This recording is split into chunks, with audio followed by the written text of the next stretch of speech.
everybody. Welcome to People of Interest. Thank you so much for being here. I'm your host, Ryan T. Barlow. Glad you didn't have anything going on tonight other than this. So if this is your first time joining us or you just need a refresher, I've got three very interesting people waiting in the wings right now, and I've written three very interesting characters for them to play. The catch is they have no idea who those characters are and aren't going to find out until I'm reading their description to you, the audience. So who's on the show, you might ask? Well, we've got Sarah Carter, Keane Cobb, and Erin Dohony, who are all wonderful. They are somewhat local. Erin's usually in Atlanta, but now she's in Delaware. But Keane and Sarah are both in Philly, so not like a super intercoastal flair here. But you know what? They're all great, and that's the important thing. Keep having fun in the chat. I know a lot of people like to mix it up in there. And if you have any questions for the guest, enter your question into the chat, and maybe I'll ask it on air, if that's what we call this. So anyway, let's get on with the show. But of course, before we get started, here are today's headlines.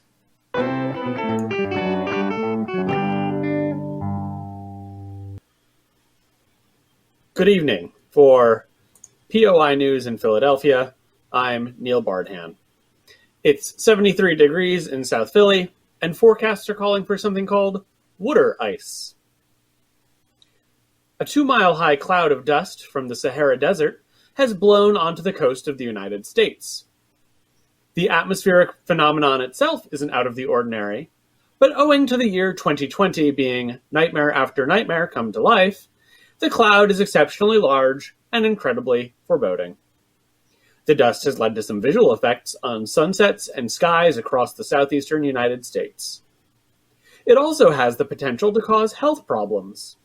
So health officials are urging those who don't wish to ingest a giant dust cloud to wear a mask. Time will tell if Americans heed this warning that will not harm them, only protect them. In sports, the Major League Baseball organization announced their intention to begin a 60-game season in late July. Players may head to training camps as early as July 1st, 3 months later than normal, due to the coronavirus delaying, everything. For many of us, this move indicates that it's now safe for us to admit we had no idea how many games there were in a regular baseball season. A researcher at the American Museum of Natural History in New York City has discovered previously unrecognized remains of a wombat relative. The fossilized bones were in a storage drawer. The so-called Mucopirna nabempsis lived in Australia 26 million years ago, eating soft roots and low plants, until it got stuck in the mud and died. This marsupial was approximately the size of a sheep and possibly just as delicious. Paleontologist Pip Brewer remarked, "Well, looks like that book was right. There is a life-changing magic to tidying up. It's just that we thought it'd be our lives and not a dead wombat's." And finally, in other Discovery news, the late 20th century television show Unsolved Mysteries has returned for a reboot on Netflix. The show has run for over 15 seasons, across a half-dozen networks, and with 5 different hosts. Producers have mined headlines for stories, explored the occult, investigated alien abductions, and dealt with grisly crimes. The only thing they haven't done yet is figured out why they can't just settle down on one network with one host and solve some dang 1980s mysteries already. For POI News, I'm Neil Bardhan, reminding you, wash your hands again.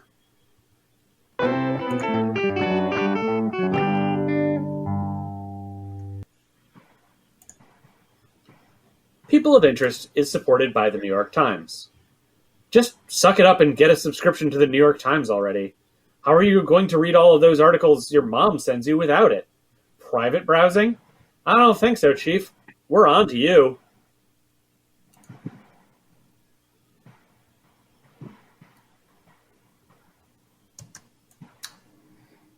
You might think it's too soon to start worrying about Christmas, But if you're the Hallmark Channel, it's your chief concern.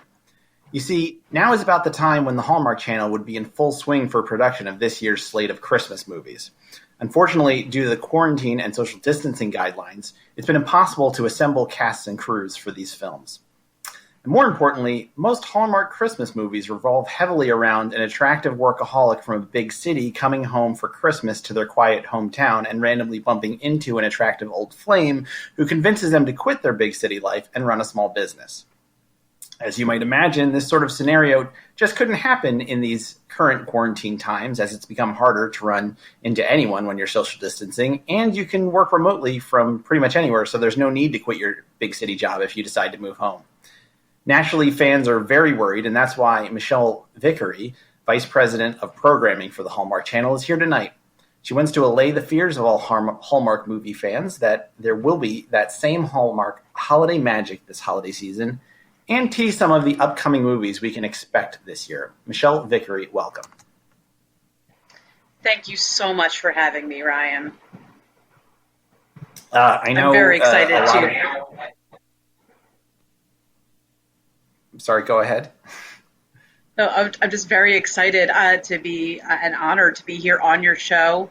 I know a lot of your viewers are Hallmark fans. I've checked the demographics. I've looked at the data, and they're all big, heavy fans of the Hallmark Channel. Well, I'm glad to hear it. You know, it's great demographic information for me, for my purposes. But so obviously, you've just, I believe, you're kicking off Christmas in July. You know, you're showing your classic movies next month. But how worried are you right now with the movies that are coming out this holiday? I am not worried at all. With the invention of the laptop and the invention of the smartphone, we have actors all over the world ready, out of work, and willing to sell themselves to the Hallmark Channel. So you're actually even sort of having private creators come in and sort of having actors film themselves. Absolutely. With cameras being right on phones, they have them there, and we have private contractors ready, willing, and able to make a movie through Zoom. Because what is our life now? Zooms. What do we see in ourselves when we watch these movies? They see the dreams. They see the futures of what the possibilities. So we're creating content that mirrors our everyday existence. What better than a Zoom Christmas movie? So, I am kind of curious, like, how many Zoom Christmas movies do you have on the docket? I mean, I can only imagine there's only so many ways someone could accidentally end up on the wrong Zoom call. We actually have about 15 ready to go already, and we've only been in quarantine for 4 months. We have the typical meeting in the Target aisle, where one girl falls in love with another girl, accidentally reaching for the same mask at the end cap. We have the man who reaches out for the very last box of Cheez-Its at the giant superstores, brushing and immediately hand sanitizing when he meets the other woman, reaching for the same bottle of Cheez-Its and immediately hand sanitizing.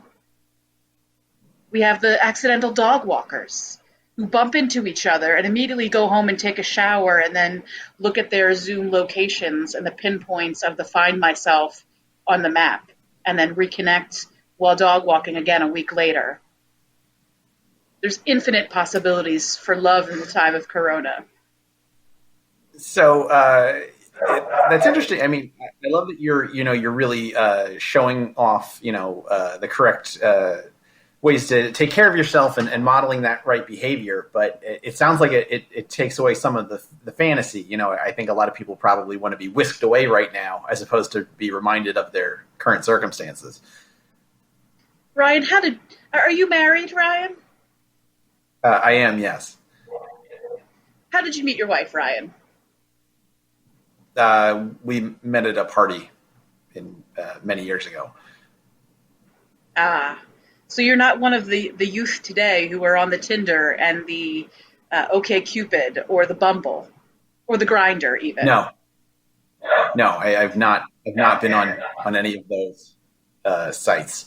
Ah, so for me, 45 and single, who've been on these apps for years, there's nothing but the fantasy of the unknown, of what possible person could be lurking or waiting behind the screen. Nothing to create the expectations of what the possibilities could look like. This is the generation, this is the Gen Z millennial experience. And I see. This is what we're recreating at the Hallmark Channel. We're recreating the possibility of the unknown via the internet.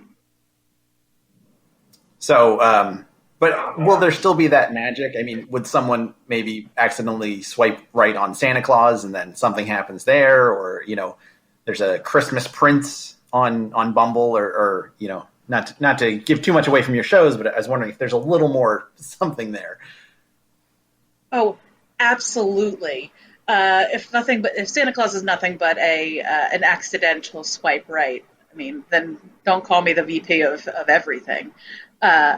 There'll definitely be some hidden surprises in the right swipes and the accidental aisles, and some of that hidden magic of what's coming right around the corner. Santa Claus was our big spoiler. So you heard it here first, folks. We won't give you any more additional information than that. But you might find, some of Santa's elves hidden along the swipes or through the aisles, or you might find, the Christmas prince or princess, or you might even find, I don't know, time travel. Oh, so maybe going back to a time pre-coronavirus? I mean, that's really the fantasy of what the possibilities and what our life was like 4 months ago. Right. We have an excellent team of writers. So I'm sorry, someone's time traveling to 4 months ago. That's the fantasy, Christmas fantasy. Yeah, it is. There's going to be lots of, sitting at bars, hugging friends, making out with someone immediately. All the things that we could have done 4 months ago that we can't do now. Well, that actually brings up a good question. I think a couple people have been asking about this. I feel like that one hallmark moment is when the two romantic characters kiss sort of finally. How are you able to do that with your actors not being together? Well, I mean, if we think about it like it is in real life dating, like we want to talk about and mirror that experience of what that's like for someone. So people are, obviously staying at home. They're doing Zoom calls. They're FaceTiming. They're doing the house party. They're doing the Marco Polo. So people can talk. And since we're not here in person, that's where the drama comes, because people are making all these assumptions of what's happening. It's not happening. Oh, is Santa really going to leave his wife, Mrs. Claus, in the North Pole to come down and spend Christmas with me? Does he really have a wife at home? And, all the drama, all the expectations that is being made and all these assumptions that are being made because we're not in the same place. But because we're taking all these precautions, because we're also putting in a lot of mirroring of what we should be doing, washing our hands, using hand sanitizer, taking off our clothes and taking a shower when we accidentally bump into someone, wearing a full-body hazmat suit when we go to the giant superstores. When people can actually be together, we're just going to show a lot of self-quarantining and isolating and watching people go a little psychotic because they are only talking with their gray cat named Oliver, taking pictures of their gray cat named Oliver, eating a lot of pizza that's a no-contact delivery from Grubhub. All those emotions will be shown until they can finally be together once they've self-isolated for 2+ weeks and develop trust. This is a real core return to the true magic of human connection, as well as the journey of self-reflection that only pure isolation can show. And isn't that a Christmas miracle, Ryan? It is. It's very, very touching Christmas. This is really embodying the Christmas spirit, I think. We do have a question from Noah in the audience. He's a fan of your movies, and he loves the costumes, but he wants to know if the actors will be wearing pants when they're on their Zoom calls. We've written it into their contracts that they have to wear pants. We do have some rogue people. We have some rogue people who have not worn pants, but as long as we can't see it, we're not truly enforcing it.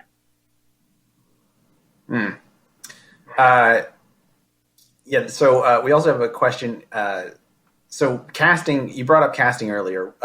We were wondering if you see any of our old favorite actors who have been in a previous Hallmark, have been staples of the Hallmark Christmas movies, or if it's all just new hungry actors that apparently will work for very little.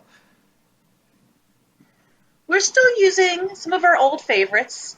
Candice Bergen will be in at least 3. She's got nothing else going on. We've had to reduce our contract with Lori Loughlin, obviously, because problematic. But we'll be using that guy. The one guy who's always in the movies. We don't ever really remember his name because he's like the generic white guy with the beard. He'll be there. Right. He's been in some sci-fi shows. He'll be there. But we will also be using a lot of hungry new talent that still will be paid. They will be paid. They will be compensated for their time. We're all about increasing new talent this year. This is one of our promises here at the Hallmark Channel. Oh, that's great. I guess I guess you must be looking more at with your headshots that you're looking at now. Are they pretty much just like right here? It's what they would look like if they were wearing a mask. We're actually requiring a plethora of facial angles for our headshot process. We had a long Zoom call meeting about it because we want to see people like this. We want to see people like this. We want to see people like this. We want to see people when they're just like angling oddly, because we want to see how much of the pizza has affected them. It doesn't matter. It doesn't matter. We just want to say it. We want to see people in the dark lighting. We want to see just like one eyeball. We want to see like what the wash does to them. I'm showing you obviously for these reasons because as a showrunner yourself, I'm sure you also have to do this process. I do. It is an important part of the show.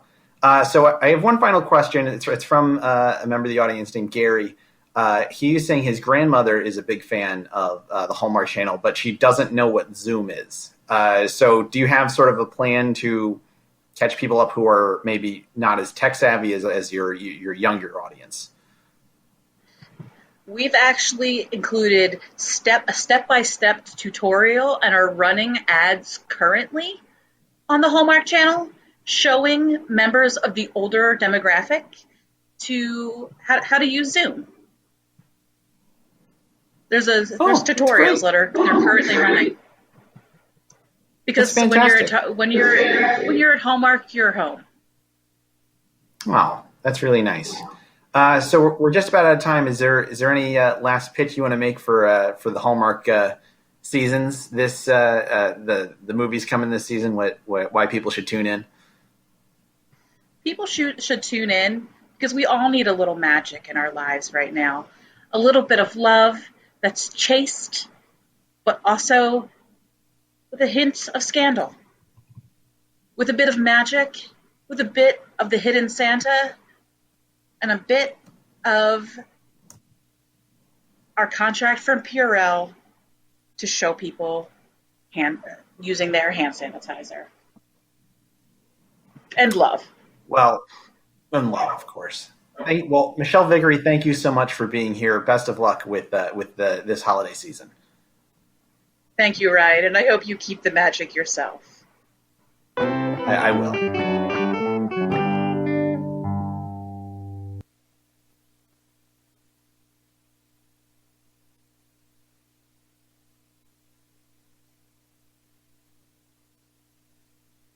Hello, this is your web tech, Mr. Newsreader. Your microphone is muted.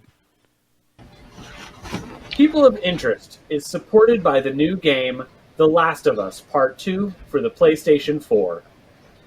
If you think the jokes aren't quite as funny this week, it's because Ryan has been obsessively playing this game instead of working on the show. Shame on you, Ryan.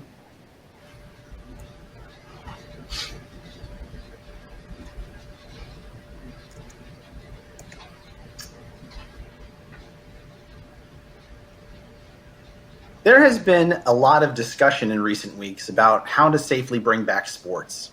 Sports generally require the participants to be much closer than 6 feet, which leaves participants susceptible to receiving and transmitting the coronavirus.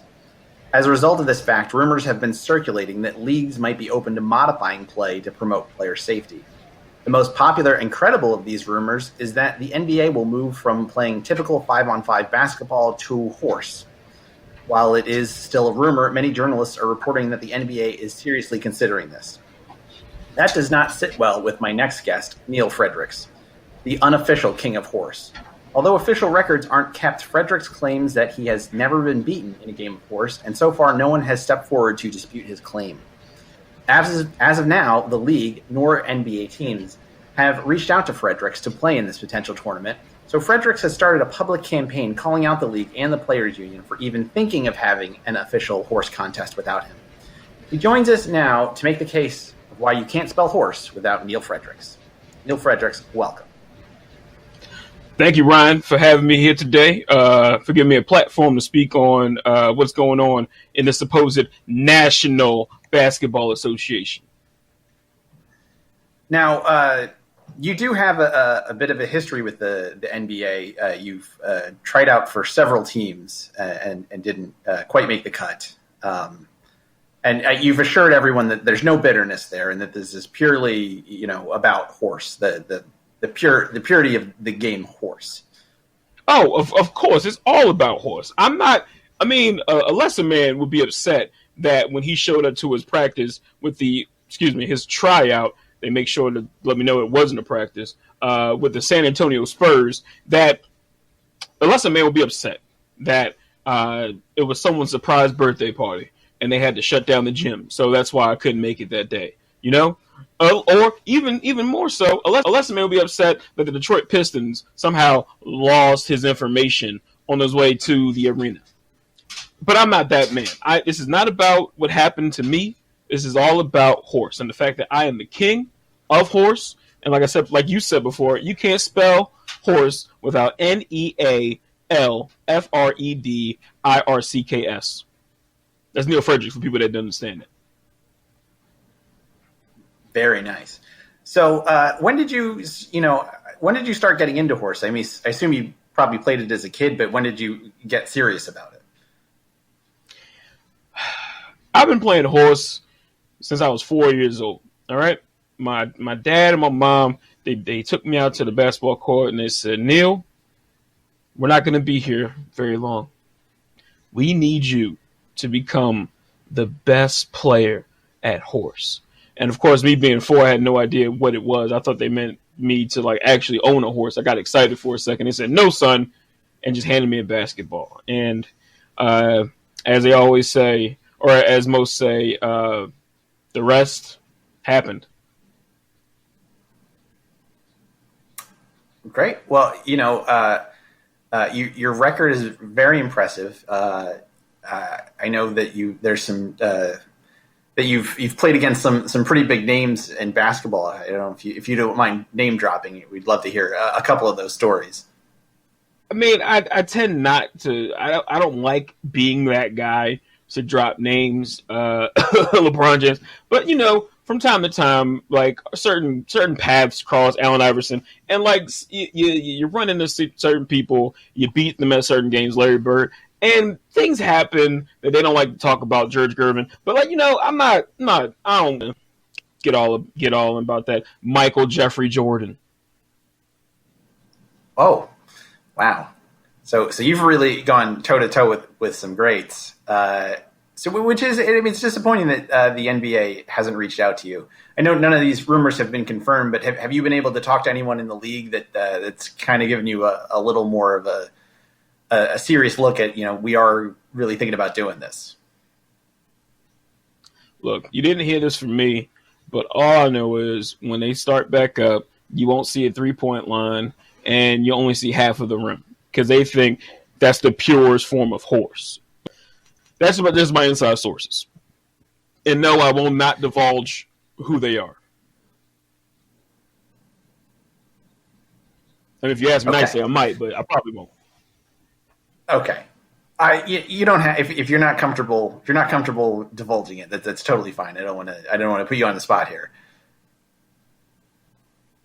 So I understand. You do have this big campaign. You've got your hashtags trending. You're blowing up all over the place now. Do you think you've gathered a lot of new fans? Sort of raising awareness about yourself, or is this kind of your standard you're following here?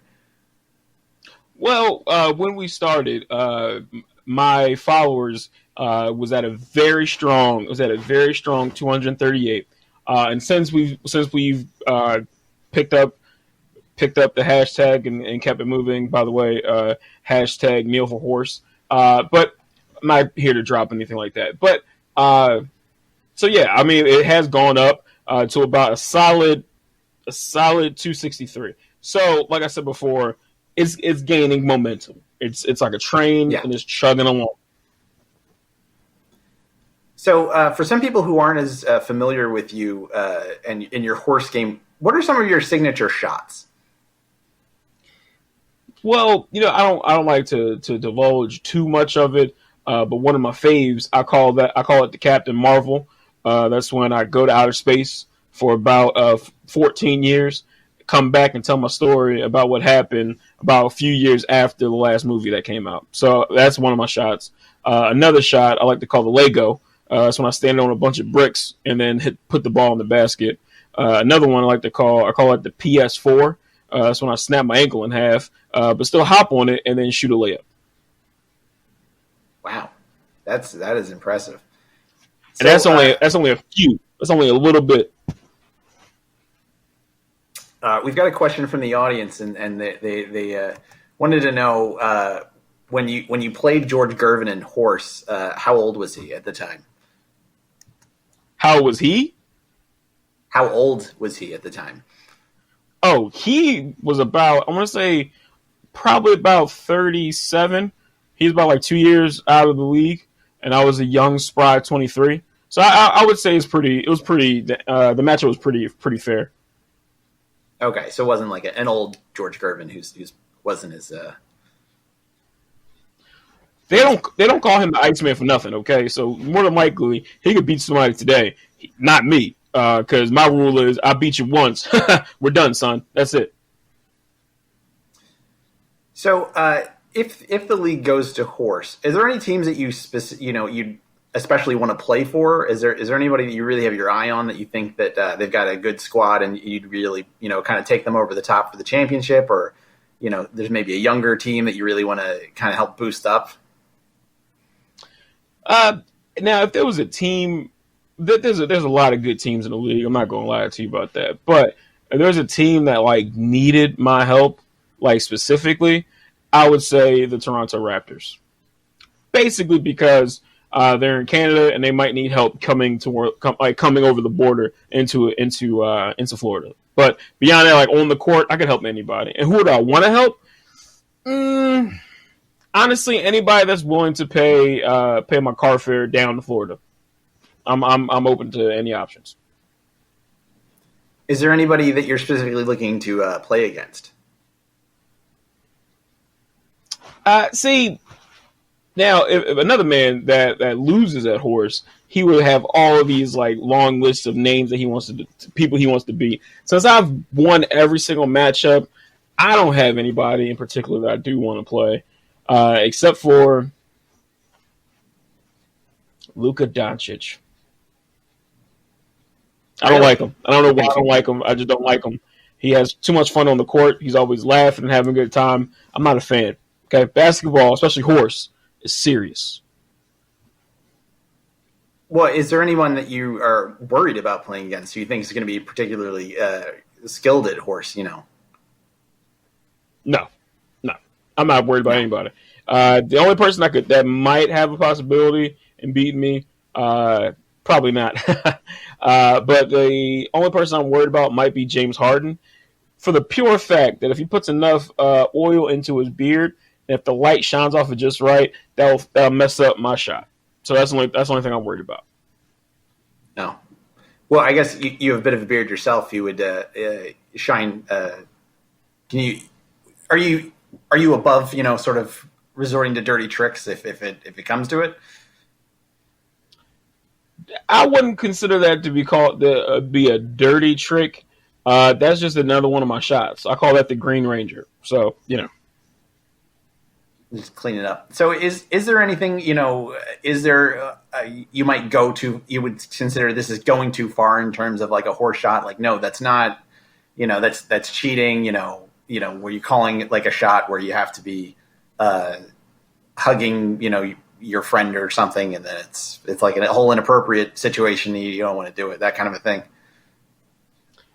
I mean, a few years ago I might have considered that, but Ryan, I once hit a shot that I call the Rudy. That's when you hide on your staircase as your older sister's getting yelled at, and you roll the ball down the steps, and then it goes into the net. So any shot's open to me now. I don't care. Whatever you try to do, you're not going to beat me, so good luck. Well, so what do you think your chances are right now? I mean, you've been in touch with some people in the league, but no one's really officially reached out to you. Like, what do you think your odds are to be seeing time in Florida this year? If I had to put it like a scale of 10, I'd probably give it a strong, probably like a 30 that I'll be down there. So just waiting on the call. All right. Well, is there a last pitch you'd like to make to the league, and an appeal or to any teams, saying, hey, you can't do this, if you want to win, you need Neil Fredericks? This is the only thing I'll say. Horse, Neil Fredericks, complete. That's it. Well, Neil Fredericks, best of luck, and I hope I see you on TV soon. You will. Thank you, Ryan. Thanks for being.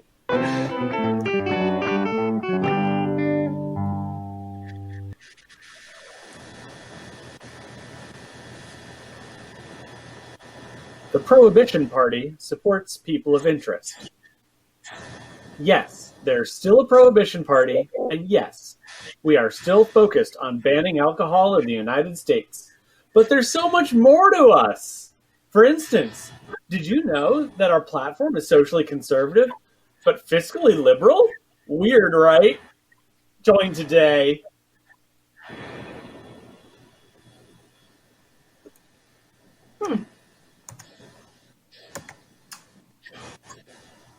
As bars and restaurants are reopening in many states, many bartenders are brushing up on their drink-making skills at home. But what about their other skills they need for the job? Dealing with large crowds of people, spotting and cutting off anyone who's become overly inebriated, or getting difficult customers to leave. These skills are much less easy to practice at home, especially if you live alone. Well, my next guest, Ada Coleman, found a unique way to practice, which opened up a brand new career path for her. Coleman became the world's first virtual meeting attendee liaison, or as it's been more colloquially known, a Zoom bouncer.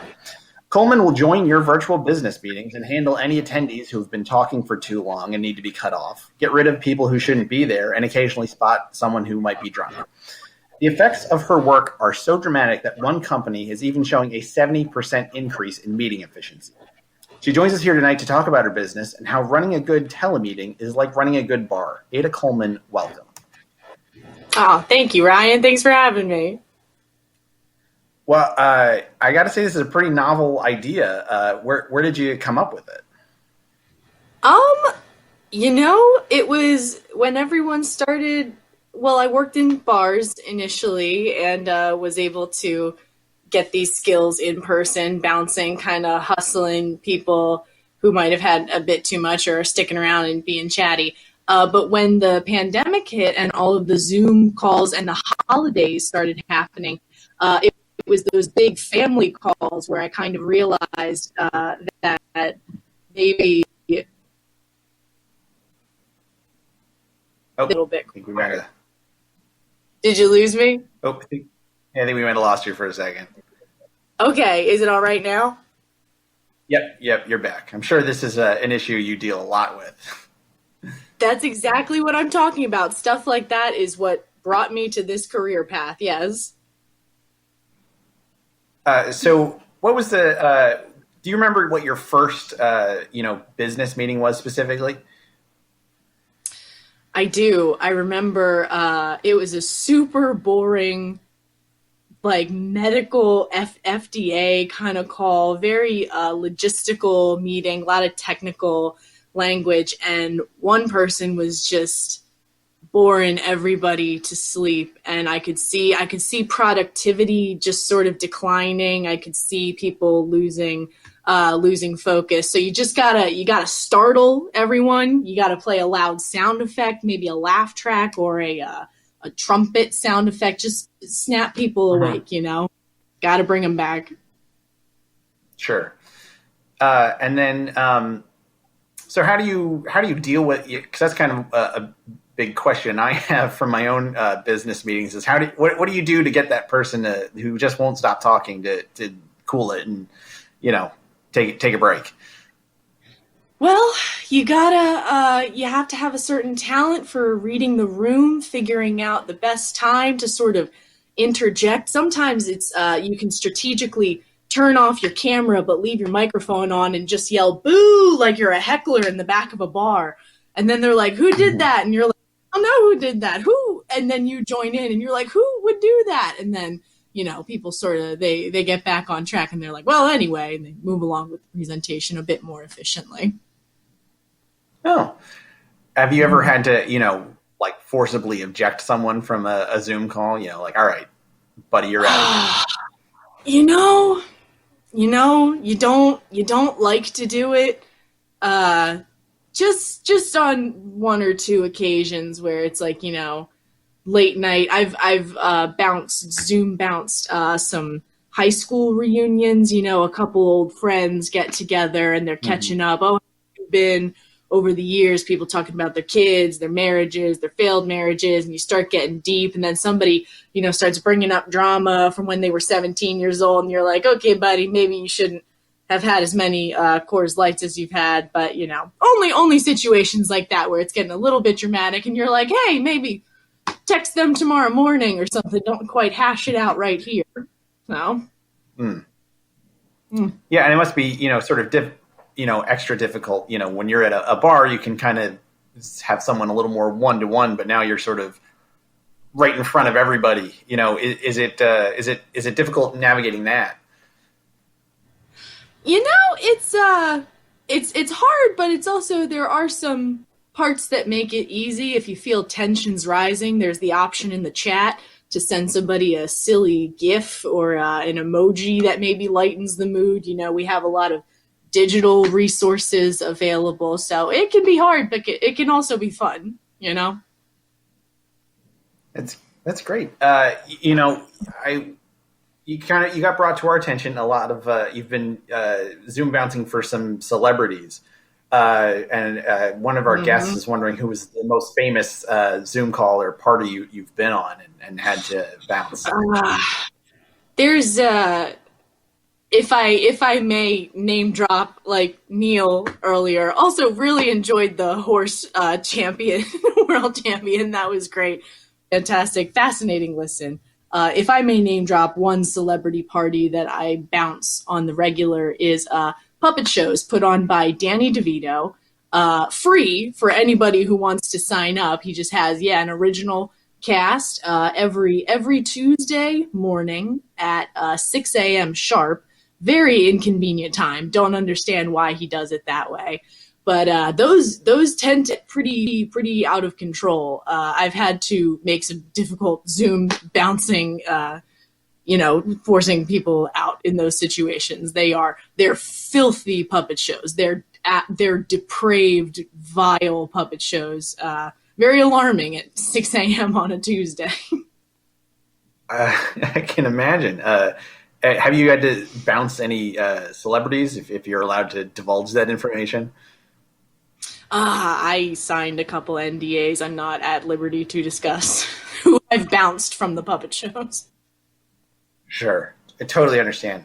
So now, a lot of restaurant and bars are sort of reopening again, maybe not quite at the way we used to, outdoors. Are you itching to get, back to like a regular bar, or is this kind of, you found your new calling? I think I might be able to strike sort of a medium, keep on, because I do enjoy the digital Zoom bouncing as well as bouncing in person. The bar that I used to work at, I've found that if they need somebody to enforce, hey, you've had too much, they can actually call me in on a tablet. They can just have me video calling in. So I'm able to do it remotely, but they can actually hold me to a person in real life so that I can enforce the rules that way and maybe tell them to put on a mask or wash their hands or follow health safety procedures to stay safe in these uncertain times,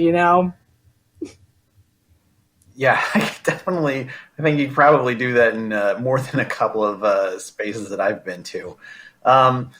Do you miss, though, sort of the more casual part of being a bartender, mixing drinks, having locals that you befriend, people buying you shots to curry your favor? Oh, absolutely. Oh, well, I don't know about you can't you can't drink with the customers when you're bartending, and you can't talk politics either. Those are like two cardinal rules. But I do very much miss, the in-person shenanigans as well as the nonsense, even the headaches. The thing that I do miss is coworkers and having people to complain to and bond with over ridiculous customers. And despite a global pandemic, customers have found a way to bravely persevere and continue to be the worst, which is just so innovative of them. I'm really very proud of customers for getting through this and keeping to their core principles, Well, are you able to, have you able to strike up bonds with some of the people that you've been on calls with? And, where you're like, if you've had to, say, bounce somebody, you're like, oh, Jerry must be the worst. You guys must, Hey, those that one high school reunion where I had to sort of hustle somebody out who was bringing up the drama. Once they left, I was just like, I asked the rest, I was like, if you don't mind, what was the deal with that? And they filled me in. Oh, we had a blast. We were hanging out for hours after that. Once we got rid of, Jake over there. It was a grand old time. Wow. Well, so, I guess you must be getting probably even more, gossip than you were when you were a bartender. Zach, I guess it must be one of the big perks. Yeah. You listen to people and what's going on and what brought them to the bar, why they need a drink or a seltzer or a appetizer or whatever they're ordering. Sometimes people just want to come and talk to somebody and hang out, which is my favorite. If you just want to drink water and tip me and chat, solid. If you're not causing trouble, you're my favorite kind of customer. Oh, sure. But, I guess it must be more difficult if you're in, a marketing meeting with, a bunch of people who have to be there because, they don't even want to be there. Are you able to kind of, you're increasing productivity, but are you, increasing morale as well? You're welcoming everybody like, oh, hey, get in here, you, and all that, sort of a cheers moment, I guess. Trying, yeah, a bit like Cheers. It's tough when you're Zoom bouncing a professional situation because you can kind of pick out the people who really wish they were at a bar instead of that office meeting right then, and then you can try to, alleviate that sense of, oh, well, we gotta be here for this amount of time, so let's do it, a bit motivating, like you said, getting people hype and keeping them on track. There's not as much, alcohol-fueled aggression in those kinds of meetings. It's occasional, but not frequent. Yeah. Definitely aggression, but not as alcohol-fueled. Mm-hmm. So we have a question from one of our our watchers, viewers, who want to know what you do, and this comes up on our show a couple times. What do you do about people when they're muted? When they're muted? When they start talking and you can't hear them? Yeah. Oh, man. You just, you pretend to yell as loud as you can and just pretend you're on a mountaintop or something. Just try to get their attention to be like, you got to turn your microphone on. That kind of stuff, Just sort of wacky tricks and whatnot. Yeah, just, make it wacky. Oh, sorry. We've got a question. I may have misread that question. Someone's asking what to do if their coworker is eating lunch unmuted. Oh, man. Oh, that is, correct me if I'm wrong, isn't that a phobia? You hate the sound of someone chewing food, or it's just like it's extremely irritating to you. That could really derail any Zoom meeting, like office meeting or gathering, if it's just someone loudly chewing. Oh, that sounds like a nightmare. If that was happening, I would address it immediately. I would shut it down. I would shut down the meeting and send everyone a new invitation. Just be like, we gotta cheese it, start over, scorched earth policy, cancel that Zoom meeting. It's already lost. I'm sure that probably doesn't help productivity. Sure. Well, so we're just about out of time. Do you have any sort of final advice for everyone, or reasons why they should contact you for your services? I love what I do. I don't feel like I'm going to work. I'm just helping out, and I don't want to deter people from hiring me. I love getting hired to do this work, but I think in all of us, we can find our own little bit of Zoom bouncer, and we can all enforce that, digital call courtesy where you hope that someone's not chewing into their microphone. But if they are, I hope that they can find the strength to tell that person to turn their microphone off, for the love of God, please. That's all. Well, Ada Coleman, it's been a pleasure to talk to you. Thank you so much for being here. Oh, thank you for having me.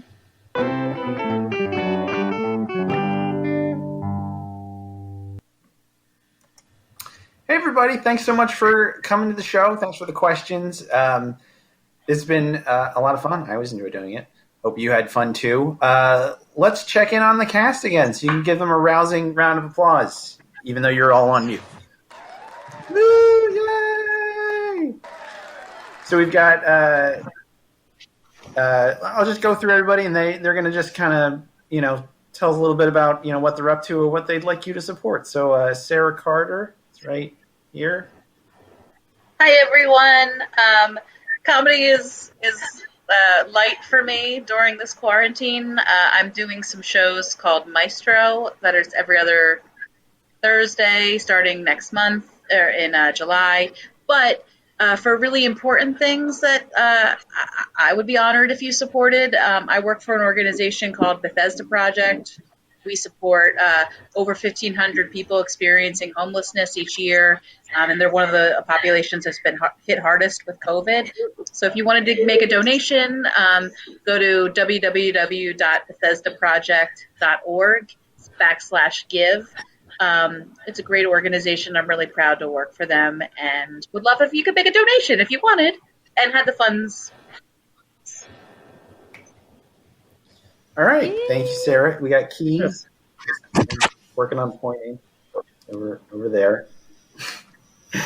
Keane, what you got going on? Yeah. I'm on different shows here and there. Most consistently, I'm working with my team, Study Hall. We have a show tomorrow night. You can contact me for information or get that over to you. As far as like support, just support each other. The hashtag Black Lives Matter. Look up, see how you can help within that organization. There's different like bail relief. There's different things you can like sign, different petitions, and different things you can like donate to. For more information, you can like look into my bio or contact me, and I'll direct you where you need to go. Awesome. Thanks, Keane. We got Erin.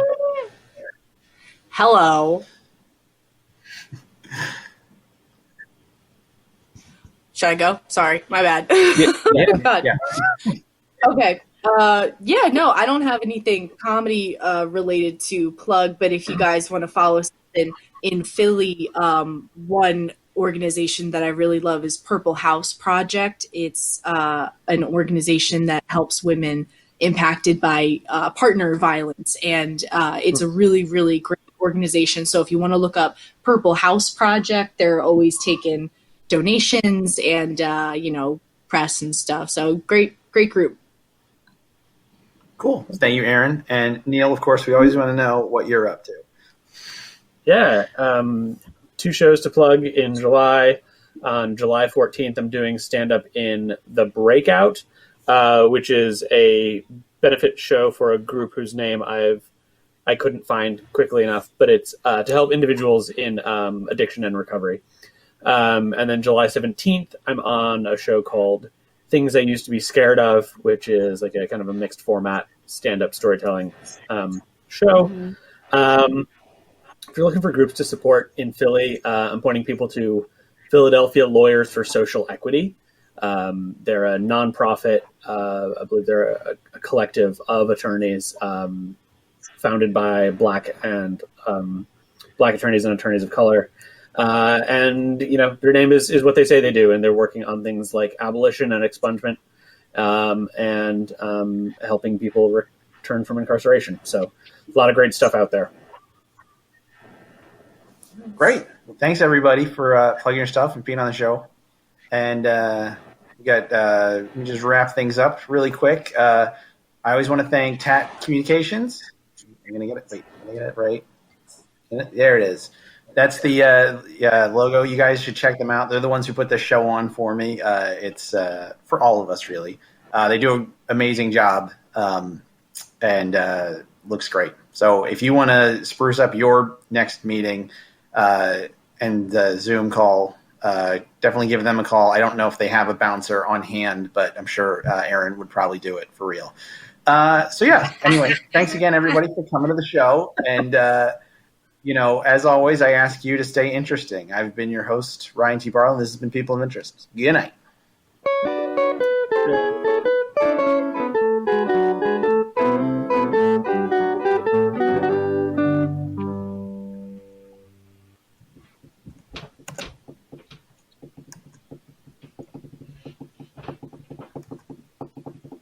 Yay. Hello. Yay. And yay. We're clear. Thanks everybody for doing the show. You guys were, there we are. Hey. You guys were all very awesome. That was a good time. I liked that character. As a little known fact, I base the characters off of the information that I have about all of them. Although, Keane, I don't know if you actually play horse. I know you play Billy Roughhouse, but I don't know if you've actually how good you are at horse in real life. Until it starts, until people start trying to dunk, I'm pretty good at horse. Nice. Ryan, I legit thought you were going to put me as someone who just overuses bits. No.